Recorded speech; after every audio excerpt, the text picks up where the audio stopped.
사랑하는 국민 여러분, 선배 동료 의원 여러분, 당원 동지와 사무처 당직자, 보좌진, 언론인 여러분 반갑습니다. 국민의힘 원내대표 김기현입니다. 우선 지난 1년간 부족한 사람을 믿고 성원해 주시고 원내 운영에 적극적으로 협조해 주신 점 마음 깊이 감사드립니다. 그 어느 때보다 치열했던 20대 대선이 끝났습니다. 공정과 상식이 살아있는 새로운 시대에 대한 열망으로 우리 국민의힘 윤석열 후보를 당선시켜 주신 국민 여러분들께 거듭 감사의 말씀을 드립니다. 선거 승리의 기쁨만큼이나 국민의 기대와 성원에 부응해야 한다는 막중한 책임감을 가지고 있습니다. 대선 승리가 우리만의 축제가 아니라 국민 모두의 축제가 될 수 있도록 우리 국민의힘과 윤석열 당선인은 저희에게 주어진 시대적 사명을 묵묵히 수행해 나가겠습니다. 특히 지난 대선 선거운동 과정 지역과 골목에서 마주쳤던 국민들의 따뜻한 얼굴, 제 손을 꼭 잡아주시면서 하셨던 말씀, 더 열심히 해라, 잘 해달라 라는 당부의 말씀 결코 잊지 않겠습니다. 어느 자리에 있던 국민 여러분의 주름을 펴드리고 민생 현장에 온기를 듣는 정책과 입법에 앞장서겠습니다. 20대 국회 들어 거대 여당인 민주당은 180석을 넘나드는 의석수를 앞세워서 우리 국회가 상호 견제와 균형을 위해 지켜왔던 원구성의 대원칙을 일방적으로 파기하며 반쪽짜리 국회를 만들었습니다. 또한 청와대의 오더가 떨어지면 국회법과 절차, 협의의 정신은 완전히 무시된 채 일사불란하게 법안 강행 처리에 나서며 국회를 청와대 출장소로 전락시켰습니다. 민주당은 제1야당의 합리적인 반대에도 불구하고 서민들의 삶에 막대한 부작용을 초래할 것임이 분명한 임대차 3법 같은 반시장적 입법을 군사작전하듯이 처리하기까지 했습니다. 제가 1년 전 국민의힘 원내대표로 취임할 때에는 이처럼 이미 행정, 입법, 사법 모든 권력을 장악해서 무서울 것이 전혀 없이 폭주하는 민주당의 횡포가 극에 달할 때였습니다. 그런 만큼 민주당과의 협상 과정은 결코 쉽지 않았습니다. 하지만 반민주적 폭거에 굴복하거나 타협해서는 안 된다는 원칙과 그 신념으로 협상에 임한 결과 21대 국회 출범 1년 만에 원구성을 정상적으로 합의 타결한 후 국회 운영을 정상화시켰습니다. 100여 석에 불과한 우리 국민의힘이 믿을 구석은 오로지 국민밖에 없었습니다. 민심에서 멀어지면 정권 교체는커녕 당의 존립 근거가 위협받는다는 믿음으로 모든 의사결정 과정에서 국민 여론을 반영하기 위해 노력했습니다. 주요 쟁점이나 현안이 발생하면 수시로 관련 시민단체와의 간담회, 의원간담회, 의원총회를 열어 민심을 수렴하고 필요할 때는 여론조사를 의뢰해서 민심의 추이를 파악했습니다. 당 국민소통센터로 접수되는 국민 의견도 보고서를 통해 매일 확인했습니다. 또한 기자 간담회 등을 통해 민심의 주요 창구인 언론인 여러분들과 소통하는 것은 물론 대장동 개발 비리게이트, 민주당 정권의 인사폭거, 공수처의 민간인 사찰, 공정한 대선 관리 요구 등에 대해서 제대로 된 제1야당의 목소리를 내었습니다. 생색내기식 추경이 아니라 코로나로 인해 어려움을 겪는 소상공인 자영업자에 대한 실질적 지원을 확대하는 민생 추경 예산을 통과시키고 언론중재법과 같은 악법의 통과를 막아낸 것도 원내대표로서 나름 큰 보람이었습니다. 이제 한 달 뒤면 국민 기도 속에 새 정부가 출범합니다. 하지만 여소야대의 국회 상황을 생각할 때 결코 순탄치 않은 험난한 여정이 예상됩니다. 민주당은 인수위 단계부터 사사건건 새정권 발목을 잡고 있으며 문재인 청와대 역시 기득권을 빼앗기지 않기 위해서인지 인수위와 각을 세우는 행태를 보이고 있습니다. 지방 권력 역시 민주당에 의해 거의 장악되어 있다시피 합니다. 가까운 서울시만 보더라도 민주당이 절대 다수인 서울시의회는 지난 1년간 시장의 고유 권한인 인사권을 침해하고 오시장표 정책 예산을 삭감하는 등 사사건건 발목을 잡고 있습니다. 우리 국회 역시 상황이 다르지 않습니다. 하지만 국회가 진영 논리에 사로잡혀 민생은 뒤로 한 채 힘자랑에만 몰두한다면 그로 인한 피해는 온전히 우리 국민들, 특히 사회적 약자와 서민들이 받게 됩니다. 이제는 진영 논리가 아닌 민생 논리로 여야가 경쟁해야 합니다. 의원 한 분 한 분은 특정 계파나 특정 정당의 대리인이 아니라 헌법기관으로서 민의의 대변자라는 사실을 잊어서는 안 됩니다. 여야가 민생을 놓고 경쟁해야 진정한 협치를 이루고 국민의 삶을 지킬 수 있다고 저는 확신합니다. 내로남불 기득권 지키기 반대를 위한 반대 대신에 상생, 민생, 후생 이 삼생 국회를 만들어 나가야 합니다. 이제 저는 원내대표로서 정권교체의 책무를 완수하고 감사한 마음으로 원내대표직을 내려놓습니다. 평의원으로 돌아가 윤석열 대통령의 안정적인 국정 운영과 민생 그리고 국민 행복, 더 자랑스러운 대한민국 만들기 위한 일에 미랄이 되겠습니다. 새 정부가 민심을 잘 받들어 순항할 수 있도록 지금도 마다하지 않을 것입니다. 무엇보다 다가오는 6.1 지방선거의 압도적 승리를 위해 온 힘을 다해 뛰겠습니다. 자만하거나 안주하지 않고 더 낮은 자세로 우리 국민의힘의 쇄신과 변화에 앞장서 나가겠습니다. 지난 1년간 보내주신 성원과 격려를 마음 깊이 새기면서 거듭 감사 인사를 드립니다. 여러분 덕분에 참으로 행복한 시간이었습니다. 고맙습니다.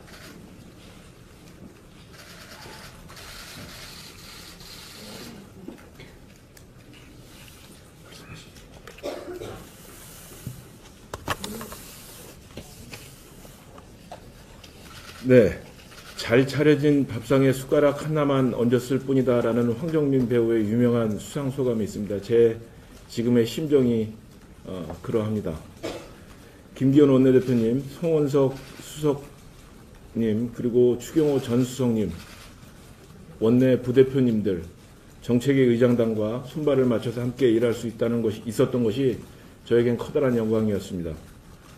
호흡을 맞춰서 함께 걷다 보니까 대선 공약이라는 중요 과제도 순탄하게 마무리할 수 있었고, 우리 당 구성원 모두가 하나로 똘똘 뭉쳐서 국민의 여망을 담은 대선 승리도 이뤄낼 수 있었습니다. 평생 잊지 못할 제게는 행복하고 감사한 시간이었습니다.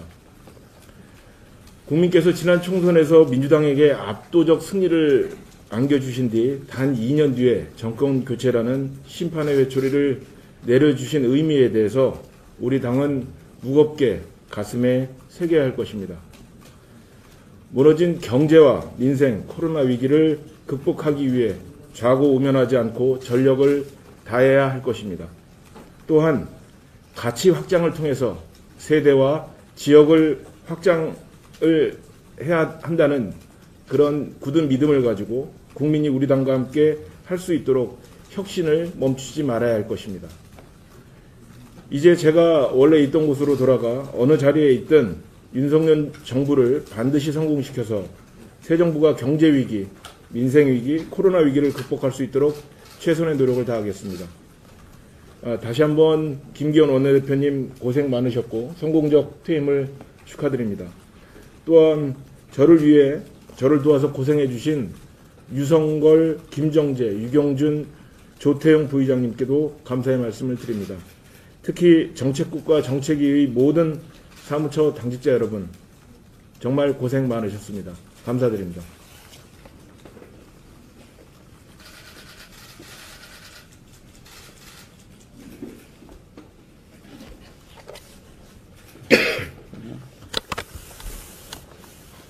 혹시 뭐 질문하실 거 있나요?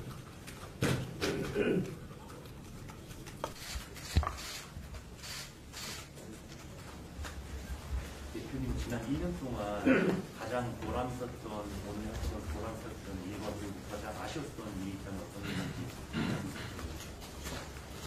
가장 보람 있었던 일은 우리 당 의원님들이 일사불란하게 내부의 갈등이나 혹은 다툼 없이 정권 교체라는 목표를 향해 달려나갈 수 있도록 일심동체가 되었다. 그렇게 하는 과정에서 충분한 소통과 서로에 대한 이해의 뿌리를 넓히는 그런 장을 본내 지도부와 그 정치 의장님과 함께 열었다는 것을 굉장히 보람있게 생각하고요. 그 결과 정권 교체를 마침내 이룬 야당에서 여당으로 그것도 5년 만에 각본인 성과를 얻은 것은 무엇보다 큰 부담으로 생각합니다.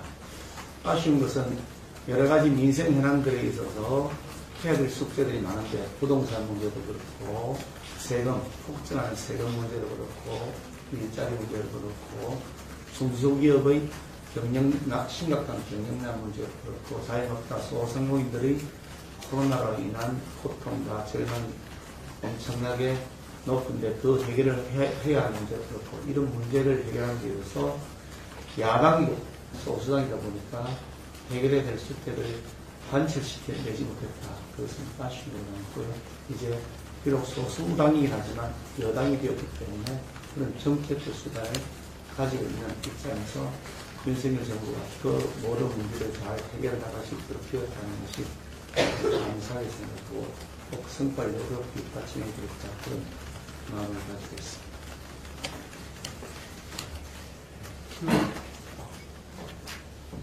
그 작년 4월 30일에 원내대표 선출되신 다음에 비주류가 원내 사령탑고 역동성 있는 당을 만들겠다 이렇게 소감 말씀하셨거든요.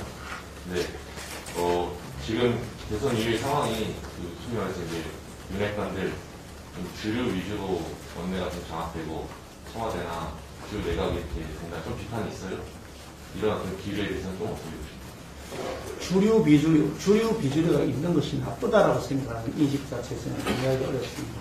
어느 조직이나 단체는 어느 정당에는 주류와 비주류가 있긴 하니까 주류도 없고 비주류가 없으면 당이 정상적으로 운영되지 않겠죠. 다양한 여러 가지 의견들 중에서 큰 소리들이 있을 것이고 또 그에 대해서 견제하는 소리들이 있을 것인데 그것이 조화를 어떻게 이루냐, 주류와 비주류가 어떻게 조화를 이루냐는 문제지. 만약에 비주류 없이 주류만 존재하더라도 그 당은 언제나 정당이 될 수 없고 주류 없이 비주류만 있다 그러면 그야말로 오합지졸이 되겠죠. 그러니까 그걸 주류가 있다 사실 자체가 비판의 대상이 된다거나 주류가 앞장선다고 해서 비판의 대상이 된다. 저는 그게 동의하기는 어렵습니다. 다만 어떤 형태로든지 조화를 잘 이루면서 당 내에서도 건전한 소통을 통해서 민주주의 방식으로 해서 견제와 균형이 이루어지면서 주도한 역할을 하시는 분들과 또 건전한 비판을 통해서 합리적 의견을 서로 수렴해 나가는 세력들과 사이에서 잘 그리는 작품을 만든다면 된다 이렇게 생각하기 때문에 현재 여러 가지 이런 걱정하시는 상황 우려할 일이 전혀 아니라 그렇게 판단하겠습니다. 그 본회의표 오시기 전에는 비주류라고 하셨잖아요, 자칭. 비주류였습니다. 네, 근데 이번에는 원내대표 하시면서 이제 대선을 승리로 이끌었으니까 주류라고 생각하시나요? 전혀 그렇게 생각하지 않습니다. 여전히 주류도 아니고 비주류도 아닙니다. 저는 그럼 줄을 잘못 썼는데요. 줄인 줄 알았는데. 비주류가 좋아요. 또 다른 질문 있으신가요? 최고위에서 이준석 대표도 더 큰 역할을 이제 기대한다고 말씀하셨는데 이제 앞으로 어떤 일을 염두하고 계신지 궁금합니다. 지금 당장은 이제 뭐 평년 신분을 돌아가서 재충전을 좀 하려고 합니다. 그동안 1년 내내 그냥 가지고 있는 걸 쏟아붓는 소진하기만 해서 번아웃 때다시피 갖고 있는 컨텐츠도 다시 채워야 될 만큼 소진되었고요. 공부도 좀 하고 해야 될 민생 현안에 대한 대안을 찾는 스타일을 좀 해야 될 것 같고요. 현장의 목소리를 좀 더 많이 들리게 하고요. 좀 더 재충전한 다음에 다음 이 윤석열 정부가 5년 끝나고 다음 이어지는 정권도 우리 국민의 힘이 계속 이어갈 수 있도록 국민의 지지를 계속 받아나가는 것이 매우 중요한 일이라고 생각합니다. 윤석열 정부의 성공이 물론 그 중요한 단초가 되겠지만 그것만으로는 부족하다. 새로운 지대를 또 확보하고 좋은 인물도 배출해내고 그렇게 해야 되기 때문에 그런 일을 할 수 있도록 제 역할을 하겠다.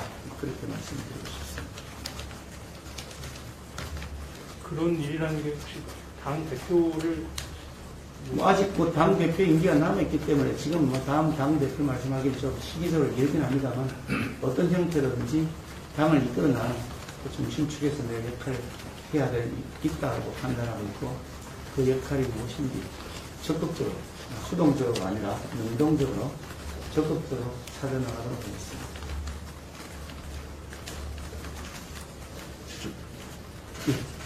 대표님, 좀 전에 나왔던 질문 연장선인데요. 여야를 충분히 경험을 하셨는데, 정권 교체된 정권 초기에 이제 당청 관계가 좀 어떻게 이루어져야 된다고 보시는 제언을 조금 하신다면? 지금 이제 인수위 단계이긴 합니다만 이게 인수위와 이 당과 사이에서는 협의가 굉장히 원만하게 잘 이루어지고 있습니다.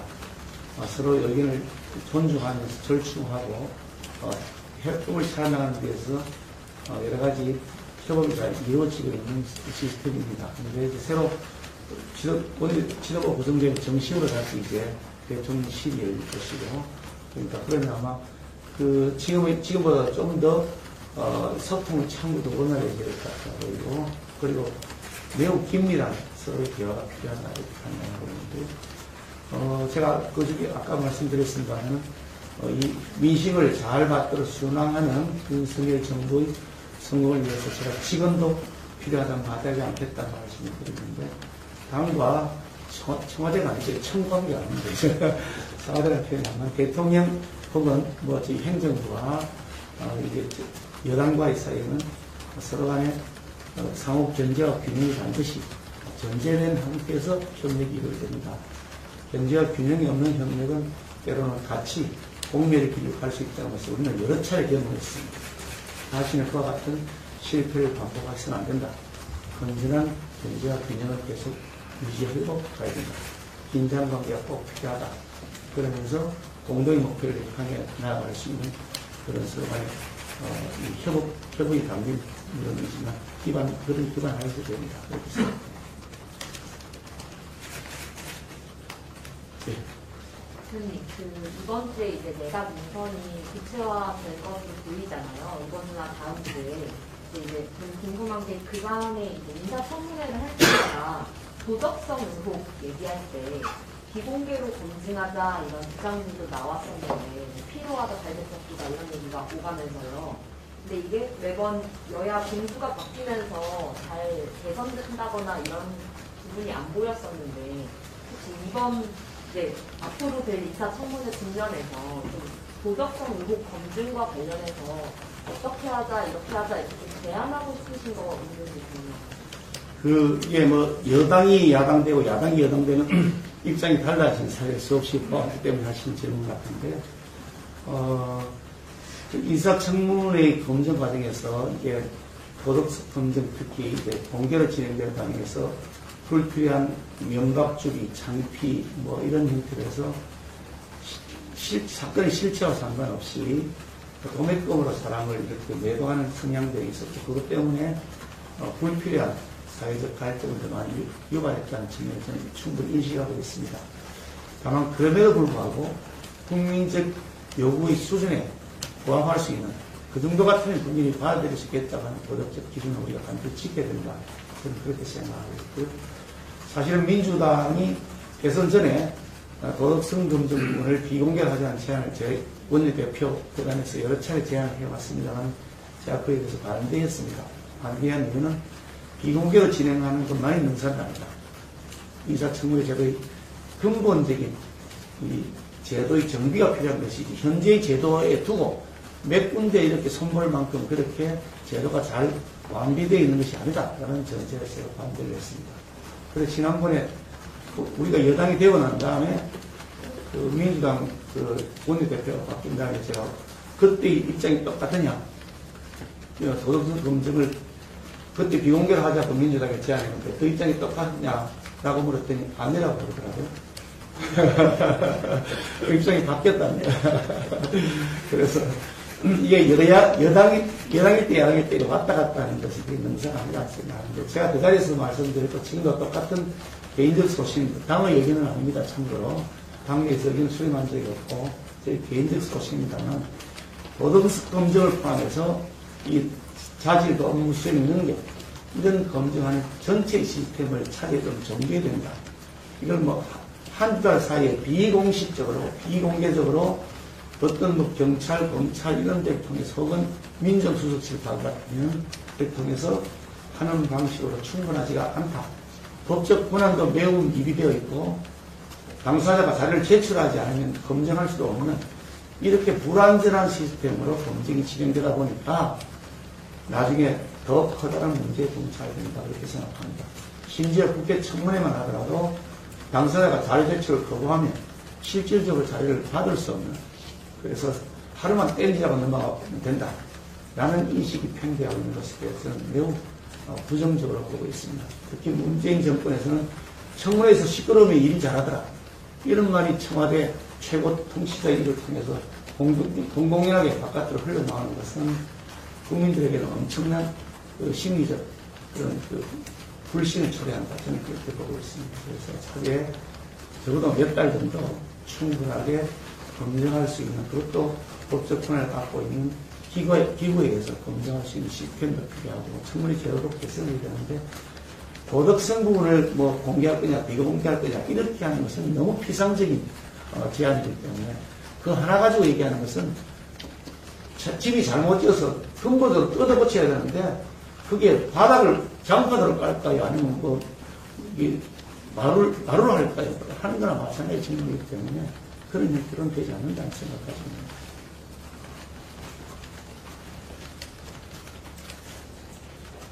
또 질문 보시면 하실까요? 질문 총량의 법칙입니다. 하나만 더 비슷한 질문인데 얘기 듣다 보니까 근본적인 그런 검증 개선 방향에 대해서 조금 더 구체적으로 듣고 싶어서요. 기구라고 말씀하셨는데 그게 아예 국회 밖의 기구를 생각하신 건지 강제성을 좀 더. 그거는 제가 연구한 내용이 있습니다만 오늘 이 자리에 그 말씀 드리기 적절하지 않은 것 같습니다. 제가 원내 지도부도 아니고 사회원내 지도부에 물어보셔도 되지 않을까 보이는데 회의만을 말해서 질문 나오니까 답변 드릴 것이고요. 그걸 어떻게 된다고 제가 회의만 원내 대표가 뭐라고 말씀드리기에 조금 적절하지 않은 타임 같습니다. 좀 등한 열심히 드리겠습니다. 나중에 차 한잔 마시면서 사실 나중에 제가 말씀드리도록 하겠습니다. 네. 이준석 대표랑 김정남 대표랑 1년 시간 동안 호흡을 맞추고 오셨는데 이준석 대표 떠나는 입장에서 이준석 대표에게 좀 조언이나 당부의 말씀을 하실 수 있는지. 좋은 당부라기보다도요. 이준석 대표에 대해서 어떤 분들은 긍정적으로 어떤 분들은 부정적으로 이렇게 말씀하십니다만 저는 플러스 마이너스로 보면 우리 당의 지지를 확보하는데 상당히 큰 역할을 했다 저는 그렇게 생각하고 있고 그동안 해왔던 역할에 대해서 결코 소홀하게 판단해서 안 된다 하는 생각을 가지고 있습니다. 사람은 누구에나 장단점이 있습니다. 저도 많은 단점을 가지고 있는 사람이기도 하고요. 가급적인 단점보다는 장점을 좀 더 내세워서 그것을 공동의 자산으로 불려나갈 수 있도록 하니까요. 그것이 올바른 우리의 정책이다라고 저는 생각하고 있고 저는 그런 면에서 윤석 대표의 인터넷을 긍정적으로 보고 있고 앞으로도 계속 좀 더 긍정적 역할을 잘 해주셨으면 하는 바람을 가지고 있습니다.